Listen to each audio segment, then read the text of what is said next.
মনে মনে ৰৈ আছহি যে কালি আকৌ বতাহ ধুমুহা যে কেনেকে আহিলে দেখা নাই।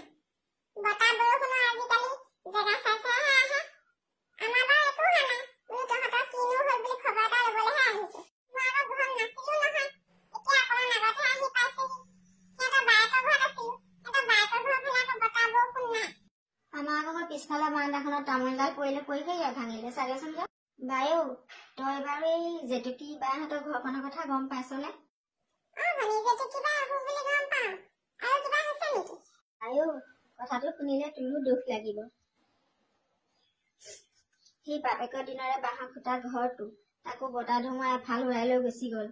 চৰকাৰেনো নেদেখেনে বাৰু ঘৰ এটা দিবলৈ তেনেকুৱা মানুহক। কালি আকৌ তাতে কি হল, পখিলী জেঠাই আহিছিলে সিহঁতৰ ঘৰলে। ছোৱালীজনীক কলে, আয়ো তই আমাৰ ঘৰলে যাবিচোন, মাৰলে বন্দৰ বেপালী দি পঠিয়াম। তেনেতে তাই ভাবিলে আলিয়েদি গলে দেৰি হব, সেইকাৰণে পথাৰ দিয়ে পুনাই দিলে। আজিকালি আকৌ গড়ে মুক্ত বিচৰণ কৰি ফুৰিছে নহয়। গড়টোৱে আকৌ তাইকহে আক্ৰমণ কৰিবলৈ পালে।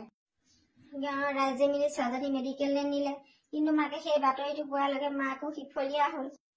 ভনী, কথাখিনি শুনি বৰ দুখ লাগিলে। ভগৱানৰ ওচৰত প্ৰাৰ্থনা কৰিছো এনেকুৱা দুখ যাতে কাৰো জীৱনলৈ নাহে।